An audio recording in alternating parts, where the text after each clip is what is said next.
hombre que se desempeña sexualmente bien con su mujer, siempre va a tener quien le sirva el desayuno en la cama. Y te digo que eso pasó alguna vez. Un anciano, yo le trataba de impotencia, y un buen día me dijo: doctor, yo no sé qué me hizo en la última sesión, pero a los años que mi mujer sirve el desayuno en la cama, ¿no? Pero cuando esto no sucede y hay un grado de impotencia por razones psicológicas, por la dependencia de la mujer, por la crueldad que a veces la mujer desempeña, traída ella por la frigidez o una madre histérica, etcétera, etcétera, ¿sí? Ese hombre se vuelve dependiente, afectuoso, morbosamente de la afectuosidad que le puede dar su madre, entre comillas, que resulta ser su esposa, una esposa castigadora, pero protectora al fin. Y consecuentemente con ello se convierte en un impotente secundario, que llamo yo, ¿no? Primario sería aquel que tiene trastornos pseudohormonales, etcétera, etcétera. Pero este impotente secundario se vuelve dependiente no solamente del sí o el no de su mujer, sino que de su mujer sepa cuándo puede él ejercerlo. Y el momento en que él sale y se toma un trago y se encuentra con una prostituta y puede pagarle, y él resulta que es un potente y lo ejerce bien, créeme que no se libera ahí del problema, sino se complica más él. Porque no entiende cómo él, como hombre, funcione bien con una prostituta, lo cual sería rechazable totalmente en su matrimonio, etcétera, etcétera, sus hijos, y de pronto frente a su mujer, a la que ama y todo, no funciona. Vale aclararlo de una manera, porque esto sucede mucho, Gabriel. Si no, no hubiera tantos cabarets en la ciudad de Quito, por decir, en Quito. Y es que en nosotros los hombres, la ternura, que no ha sido desarrollada tanto como la mujer, viene a ser dependiente de la afectuosidad que recibimos o no de nuestra madre. Y cuando nosotros no hemos podido desarrollar el complejo de Edipo y lo guardamos, ¿sí?, y nos casamos con aquella imagen de mi mamá, esperamos que nuestra mujer sea la mujer adornada, la mujer distinguida, la mujer preparada, la mujer esposa, la carita de esposa que sacamos a exhibirla, ¿sí? Pero ya en el momento de la cama nos damos cuenta que no podemos acostarnos, porque en el fondo sabemos o creemos en el subconsciente que lo estamos haciendo con nuestra mamá. Tema delicado, pero serio y necesario de tratarlo. Una llamada telefónica que atendemos de inmediato. Perdón la espera, señora o señor, pero las circunstancias así lo establecieron. Buenos días, le escuchamos. Señor de los Monteros, doctor Bonilla, muy buenos días. Y mis felicitaciones verdaderamente que hayan tocado un punto importantísimo en el medio en que vivimos. En los países desarrollados, europeos y americanos, se tiene tres conceptos en la vida de hogar: el educar a los hijos, moral, espiritualmente, religiosamente; el segundo mandamiento, intelectualmente, profesionalmente, y prepararlos en una carrera en escuelas y universidades; y tercero, sexualmente. Y esa es una gran realidad, porque la ignorancia es la llave que abre todos los fracasos. Y lo que sucede en nuestro medio, en nuestro ambiente, es que verdaderamente, aparte de la ignorancia, es el ningún deseo de aprender. Y la sexualidad es parte de la educación del ser humano. Si a nuestros hijos les enseñamos desde muy pequeñitos a amar su cuerpo, a respetarlo, a mirar la sexualidad como parte del crecimiento, a educarlos dentro de eso, vamos a tener en el futuro matrimonios felices. Una hija sin perturbaciones, una hija sin humillaciones, una hija sin complejos, y un hijo que como verdadero varón sepa respetar y sepa verdaderamente comunicarse con su mujer para tener un hogar productivo. Es mi pregunta, doctor Bonilla, a usted. En este país, algún momento de la vida, van a descubrirse de la hipocresía y van los padres a prepararse correctamente en sexualidad, con el buen ejemplo de moralidad, de respeto en el hogar, que con eso se empieza, y luego educar a sus hijos sin hipocresías, enseñándoles que la sexualidad es algo perfecto en el hombre, en la mujer, para evitar las cosas que usted ha mencionado. ¿Usted cree que en este país algún momento se van a educar los padres para educar a sus hijos? Gracias.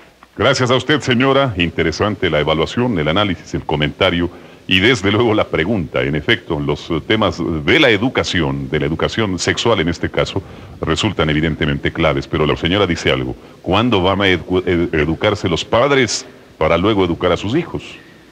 Mira que alguna vez me preguntaban en qué momento debía ser educado un niño, y yo recordaba a un psicólogo suizo que preguntó qué edad tiene su hijo. Decía 6 meses, pues ya ha perdido 6. Ajá, ya. Y vale decir que casi todas las desgracias de la vida provienen de las falsas ideas que nos formamos acerca de lo que en realidad nos rodea. Vivimos muchas veces lo que queremos que nos dejen ver. Vivimos muchas veces lo que dejamos que nos dejen ver.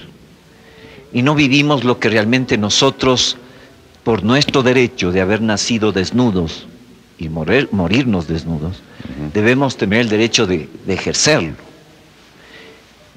¿En qué momento debe empezar esto? Yo pienso que ya ha empezado. Yo pienso que en muchos colegios ya hay una apertura. Me han invitado a simposios en donde he tenido que dar charlas respecto de eso. Y yo pienso que, no en todos, desgraciadamente, a nivel de la educación fiscal, a nivel de la dependencia, la educación del Estado, mientras siga intereses privados de la que educación no sea buena, jamás vamos a tener unos, no profesionales, sino unos hombres maduros, pobres, probos, equilibrados, no necesariamente sabios. Estados Unidos tiene muchos sabios, muchos científicos, pero yo pienso que es una de las sociedades, con respeto a Estados Unidos, una de las sociedades con más autodestrucción y agresividad que existe en el mundo. El consumismo y el canibalismo ha determinado que la deformación en cuanto a la meta de la vida sea tanto el control remoto, como el tener un carro, como tener dinero en el banco, y se haya olvidado del tan solo buscar reconocer el propio olor de uno. ¿Sí? Yo pienso que la educación ya ha empezado. Hay muchas instituciones, hay muchas personas interesadas en eso. Y lo que es importante, ya hay niños que preguntan cada vez interrogantes más difíciles. Así es, así es. Niños de 6, 8 años que directamente preguntan qué es el sexo oral. Así es. Y se da cuenta el padre que no está preparado para ello. Y al menos esa inquietud, ese interrogante, ya es el inicio de respuestas, de buscar respuestas. Correcto. Qué fundamental resulta entonces, como dice la señora, la educación de los padres primero, para luego dar paso, claro, al puente aquel que podrá establecer la educación en favor de los hijos. El ejemplo que pone el doctor Bonilla en cuanto a la pregunta del niño compromete, claro, pero muy seriamente al padre. Hay que prepararse, hay que educarse para saber cómo afrontar este tipo de situaciones en favor de los pequeños de hoy, que serán, claro, los buenos adultos del mañana, ¿no es cierto? Te cuento que la respuesta del papá había sido que era un beso al pajarito. Ya ves, fíjate.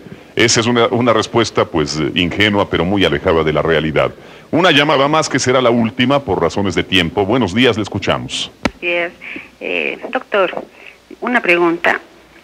En relación al tema del que usted estaba hablando, si una mujer siente que su marido le ha reemplazado por su madre y a una mujer no le gusta eso, quiere ser la esposa, la mujer, no la madre, ¿qué actitud debe tomar? Porque si realmente se siente que el esposo se sujeta y realmente se le siente un hijo, pues es un hijo más, no un esposo, no un marido. Mi pregunta es ¿qué actitud tomar ante esa situación? Gracias. Bueno, al contrario, señora, gracias a usted por llamar sin recelo alguno y plantear lo que para usted es un motivo de seria preocupación. Alguien dice, y de manera común, o más bien califica como mameros a aquellos esposos que no han podido, pues, zafarse de la madre y que ya en circunstancias de pareja o de matrimonio están viviendo una situación realmente compleja, no tanto para él como tal, sino para su esposa y por repercusión también para sus hijos. ¿Qué pasa en este caso, doctor Bonilla? ¿Qué debe hacer la mujer que tiene un esposo que la mira a ella como a su madre de siempre? Voy a citar a Sidney Smith, y creo que así podemos entendernos. Él refiere que el matrimonio se asemeja a un par de tijeras. Ya. Tan unidas que no pueden ser separadas, a menudo moviéndose en dirección opuesta y siempre hiriendo a cualquiera que se meta entre ellos. Ya. Cuando hablamos de qué hacer frente a un esposo que es mamitico, Ya. indudablemente estamos hablando de un matrimonio a tres. Y hay varios tipos de matrimonio a tres.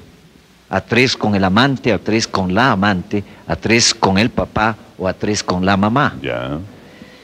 Y en estas circunstancias, no solo que sufre aquel que está al contrario, en este caso la señora que nos ha hablado, sino que tiene todo el derecho de estar sufriendo, porque si el momento que ella ha caído en cuenta que su esposo es un mamitico, con debido respeto y categoría de decirlo esto, lo que hay que es confrontarlo.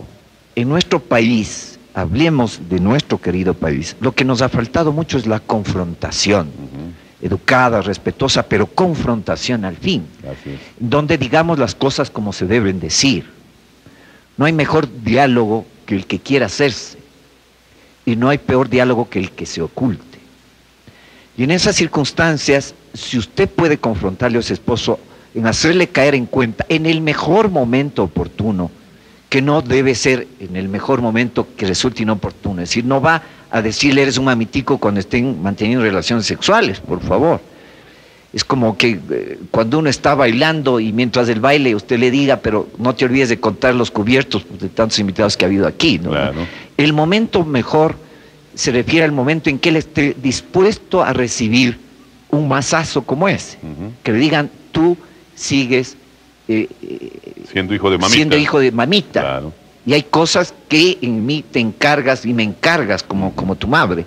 No olvidemos que la madre también, cuando se convierte en mamá, la mujer que se convierte en mamá, se dedica tanto a ser mamá que se olvida de ser mujer. Así es.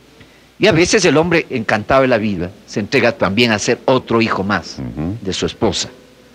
Pero cuando el hombre viene cargando antes del matrimonio y sigue siéndolo en el matrimonio, en la pareja, en la convivencia como pareja, indudablemente la mujer, con la inteligencia que tiene, ¿no? Lo que piensa la mujer hace temblar a Dios, dice. Puede, créame, ayudarle sobremanera, poco a poco, porque estamos hablando de trastornos que se cargan mucho tiempo. Y estos son trabajos como de gota de agua sobre una piedra. Aquí entra el psicoanálisis, si usted quiere. Pero lo importante es que uno pueda mirarse en el espejo como le están mirando otros. Y que si acaso uno se ve en el espejo en esas circunstancias, uno pueda verse que en realidad así es. Correcto. Ese ya es el comienzo de un cambio. Y donde la mujer, créeme, mi querido Gabriel, con la sutileza que pueden y que han sabido ejercer en la historia, pueden ayudar a un hombre. Detrás de un hombre que triunfa, hay una mujer que ama, se dice. Así es, y esa es la gran verdad. Muy bien, con esto llegamos al final, un tema interesante, ampliamente tratado.